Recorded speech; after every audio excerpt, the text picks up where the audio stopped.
তাহলে কি এই ফয়সালা নিয়ে নিছো তোমার বিবি আজীবন বেপরদাই থাকবে? তোমার ঘরে অহরহ প্রতিনিয়ত রঙিন টেলিভিশন চলবে নিয়মিত, এই ফয়সালা তোমার? ঠিক আছে বান্দা, কুলু ওয়া তামাত্তাউ কালিলান ইন্নাকুম মুজরিমুন। আল্লাহ যেন বলে 8টার সময় যেই নাফরমান নাস্তা খাইতে বসে, আল্লাহ বলে বান্দা খা, কোনো অসুবিধা নাই, শুধু মনে রাখিস বেঈমান ফজরের নামাজ পড়ো নাই, কথা কান শুধু মনে রাখো।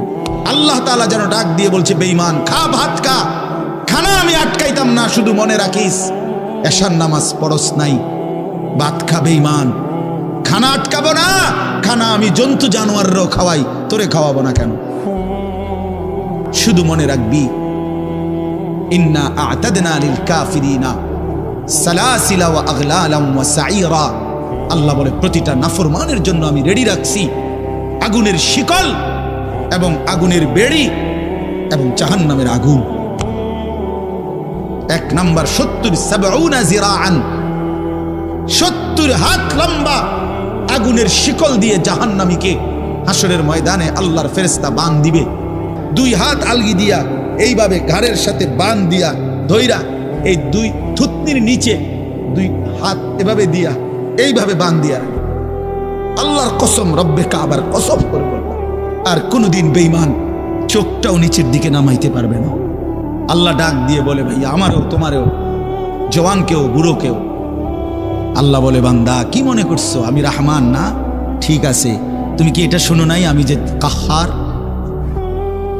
তুমি তো শুনছো আমি রাহিম, তুমি কি শোনো নাই আমি জব্বার? আমি জুনতিকাম, আমি প্রতিশোধ গ্রহণকারী, আমি সারিউল হিসাব, দ্রুত হিসাবকারী, আমি জব্বার, আমি প্রবল প্রতাপান্বিত, কাহ্হার, আমি মুতাকাব্বির, আমি বারি।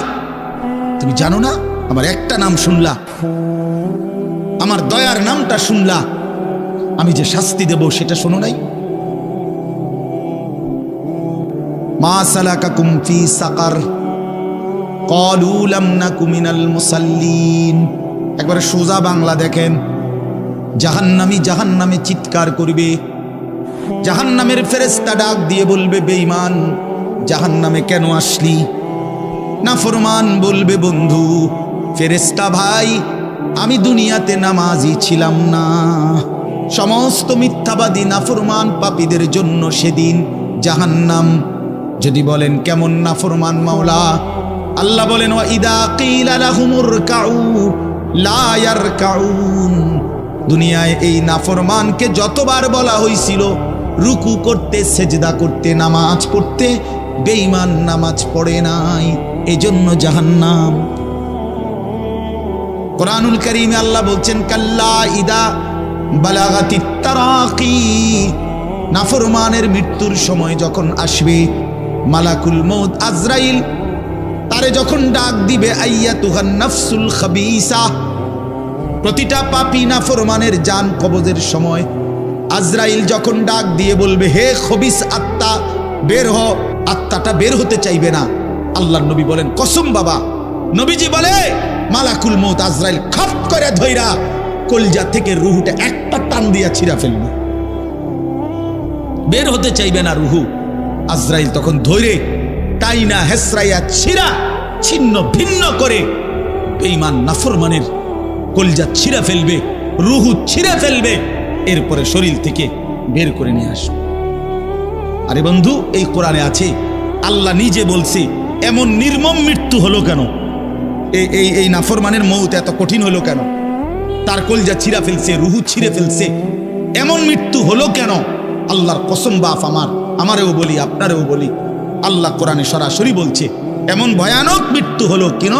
এই নাফরমান আমি আল্লাহর কথায় বিশ্বাস করে নাই, ওয়ালা সাল্লাহ, এবং নামাজ পড়ে নাই, নামাজ পড়ে নাই, নামাজ পড়ে। আমার একটা মোটরসাইকেল আছে, আমার একটা মোবাইল আছে, আমার কিছু বন্ধু আছে যারা আমার সারাক্ষণ অসৎ সঙ্গ দেয়। যখনই আমার সমস্ত নাফরমানি মন চায়, কিছু অসৎ বন্ধু মিলে যায়, যে বন্ধুরা আমার সারাক্ষণ চরিত্রহীনতা শিখায়, অসভ্যতা, নোংরামি, অশ্লীলতা, বেহায়াপনা শিখায়।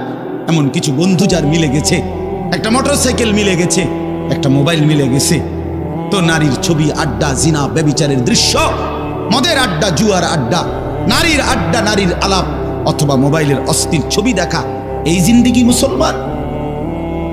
এর জন্যই আল্লাহ তাআলা আমাদেরকে মুসলমানের ঘরে বানাইছিলেন। এই জন্যই আমার বাবা মুসলমান, এই জন্যই আমার মা মুসলমান। সবাইরে অনুরোধ করলাম, দোস্ত আমার, ইনসাফের সাথে ভাইবেন, নিজেরে নষ্ট করেন না। ছেলেরা আমার, ভাইয়া, নিজেরে নষ্ট করো না ভাই।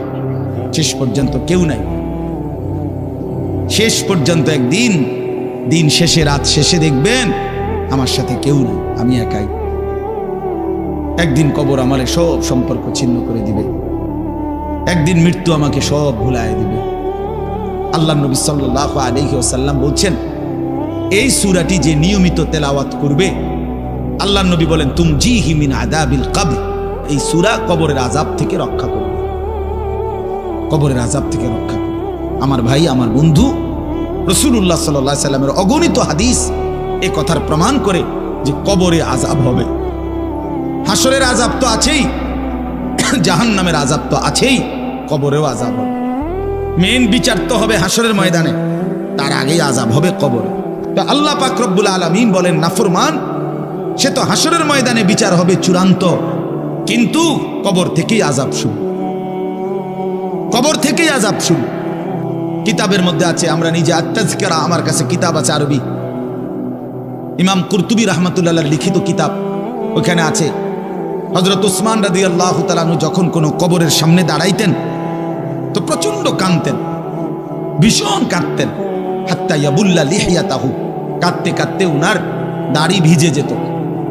তো উনার সাথীরা জিজ্ঞেস করতেন, হযরত আপনি জাহান্নামের কথা বললেও এত কাঁদেন না, অথচ কবর দেখলে এভাবে কাঁদেন কেন?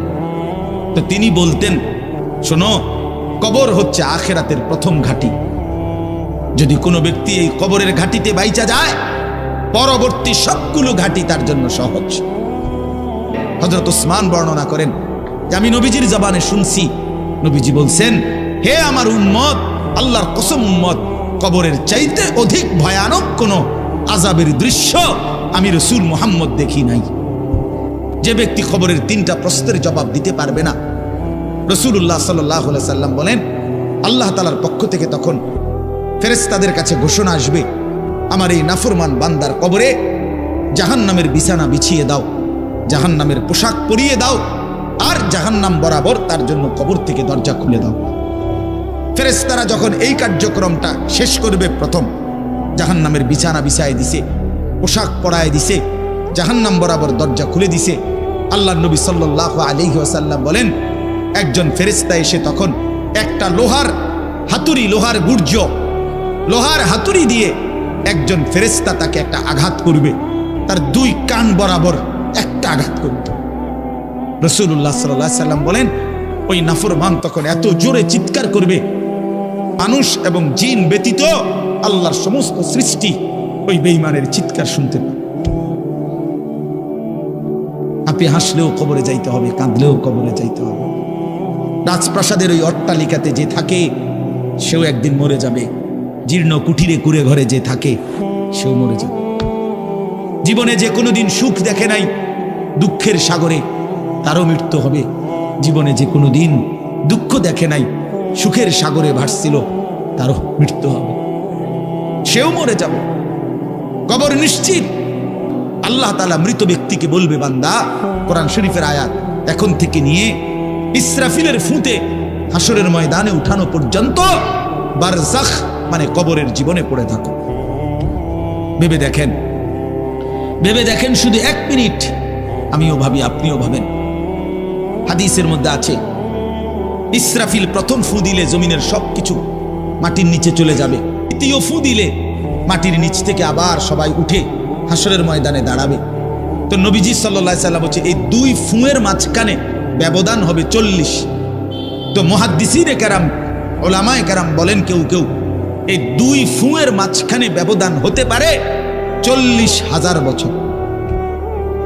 তাহলে ধরে নেন, সর্বশেষ যেই লোকটা কবরে গেছে, যদি তার কবরে আযাব হয়, তাহলে তার কবরের আযাব ভোগ করতে হবে 40,000 বছর। এবার বলেন তো, এখন যারা মরতেছে, এবার বলেন তো, রাসূলুল্লাহ সাল্লাল্লাহু আলাইহি সাল্লামের জমানায় যারা মারা গেছে, এবার আরো পিছনে যান, ইব্রাহিম আলাইহিস সালামের জমানায় যারা মারা গেছে, এবার আরো পিছনে যান, নূহ আলাইহিস সালামের জামানায় যেই অবিশ্বাসী বেঈমানগুলো মারা গেছে, তারা আজকে কত বছর যাবত কবরে আযাব ভোগ করতেছে। আল্লাহ বলেন, আমার শরণ থেকে যে মুখ ফিরায় নিল, আমার বন্দিগি, আমার ইবাদত, আমার হুকুম পালন, আমি তার জীবন করে দেব সংকীর্ণ।